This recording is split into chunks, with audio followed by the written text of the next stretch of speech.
Witcher 2, perhaps most commonly known as the predecessor to one of the greatest games of the last decade. In fact, many of you may have played or considered playing this game because you liked The Witcher 3 so much and wanted more. You got a taste of the Witcher universe and now you're addicted. You loved that masterpiece of a game in every way that you just had to try and find more. Oh wait, that's me. Honestly though, The Witcher 3 was so good that I just had to get more of that experience. So naturally, for some reason, I ended up experiencing this story in the most backwards way imaginable. Let me walk you through it. First, I played The Witcher 3. Then, I decided to play the original game. Then, I watched the Netflix series. Then I thought, hey, I'm gonna read the books too. I finished the first 3 books about halfway through the 4th one. Then, like a normal sane person, yeah, now's the right time to play The Witcher 2. So I know certain chunks of the story while there's still this gaping hole. And on top of that, I spoiled some things from the books for myself by playing The Witcher 2, but it's okay.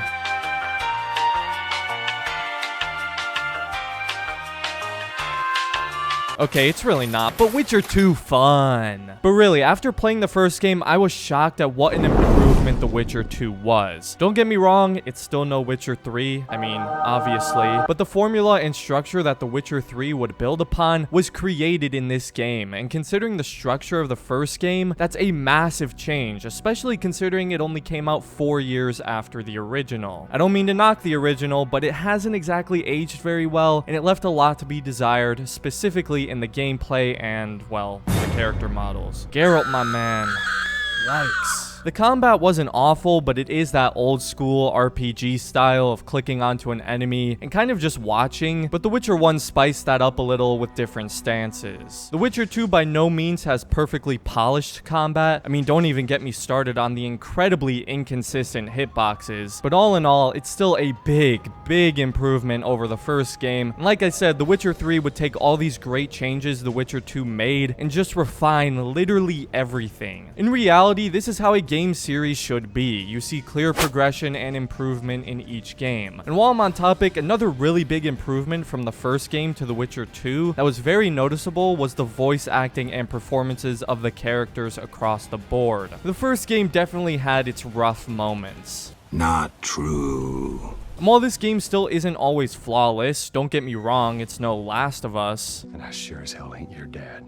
It's still a very noticeable improvement that just helped with my general engagement and immersion with the game. It still has a lot of those robotic cutscene animations, but that's pretty common in large open world games like these. It's like that in The Witcher 3 as well. However, I would have liked some more mo-capped scenes in The Witcher 2. It felt like there were very few, especially with the sheer amount of dialogue this game has. Oh my goodness, do the people in this game love to talk. Away with every hour you spend here. I've seen your kind before. There's dialogue options for your dialogue options. Oh, you're done talking? Here's 70 more dialogue choices on every minuscule detail about the characters and world. Don't get me wrong, it's great to learn more about each character and the overall universe. It really helps flesh it out, but I swear 70% of this game is dialogue, and it's not always the most exciting or interesting thing to do in a video game, believe it or not. The world building, the lore, it's incredible, and there's some really good conversations to be had in the game, but there were definitely parts where I started to get bored and zone out during some of these characters' seemingly endless ramblings. The story in general is also very slow paced, which to the game's credit is intentional. The Witcher story in general is a slow burn where you're meant to take your time to soak up the world and the story and gradually become more invested in it over time. And I noticed it always takes a while in the Witcher games before I really get into it. I remember the first time I played The Witcher 3, I didn't like it because everything was so confusing and complicated. The amount of information and systems being thrown at me was overwhelming, and I didn't understand anything about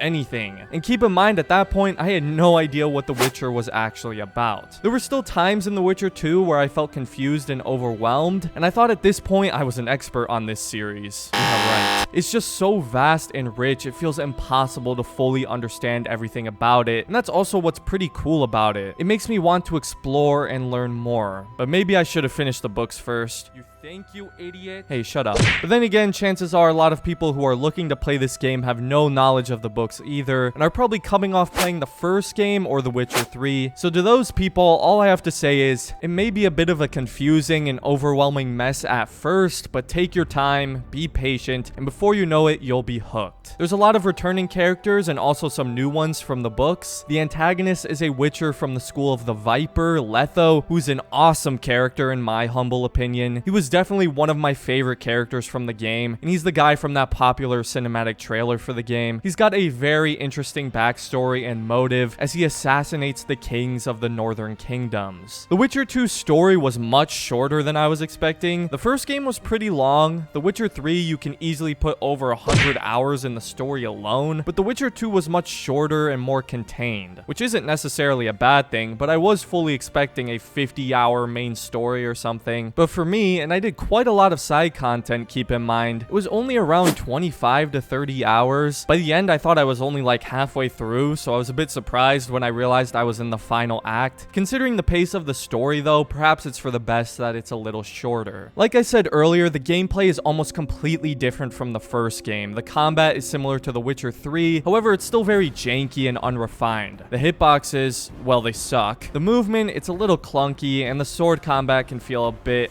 rough. That being said, it's a lot more enjoyable than the first game, and it definitely gets better once you upgrade it through the character development tree and get more distance on your dodges and all that. The combat can be quite challenging even on normal difficulty, and it takes a while to figure out what works and what doesn't, but it definitely gets better over time. You also get all your potions, oils, and tools to assist you in combat and give you special boosts and advantages against different enemy types, and as expected, there's massive amounts of enemy variety, both humans and monsters, each with their own weaknesses to exploit. Not to mention, you also get all your Witcher spells, which are upgradable through the skill tree. You of course get tons of armor and weapons with different stats, as expected in a big open world RPG like this, along with carry weight, which makes it a bit difficult to loot everything in sight like I and so many others so often like to do, and the carry weight forces you to do lots of inventory management. And believe it or not, The Witcher 2 has some light stealth mechanics. It's a very simple system where you can sneak around and knock guys out with an elbow to the head. This is the only Witcher game with any sort of stealth, and it's cool, but it's such a bare bones system and it's hardly used in the game. So I don't really think it's necessary, and I see why they abandoned it in The Witcher 3. It would be neat though if they brought back some form of stealth in the new Witcher game and they fleshed it out more. The Witcher 2's open world may also be a bit different if you're coming from The Witcher 3. Rather than one massive continuous open world you can freely traverse, The Witcher 2 is contained to smaller regions and cities that you move through as the story progresses. There's also no roach, so all traversal is done on foot. However, that also means you don't get stuck on every single piece of geometry in sight. But you can't sprint in The Witcher 2, so traversal can be a little slow. All of The Witcher 2's regions and cities are very immersive. Lots of NPCs and random conversations really add life to the game world. There's some stunning environments that look like they're straight out of paintings, and there's lots of variety as well. The world has a great atmosphere, quite a few explorable areas, and a good amount of side quests and Witcher contracts to complete. A lot of the side quests are story driven and have a lot of important choices to make that really kept me engaged and felt like what I was doing was contributing to the world and story. And of course, what's a Witcher game without a fun side mini— Wait a minute. Where's Gwent? No Gwent? 0 out of 10. Nah, Witcher 2 just has lame arm wrestling, QTE fist fighting, and dice poker. Pfft. Gwent makes all these mini games look like, well, bad.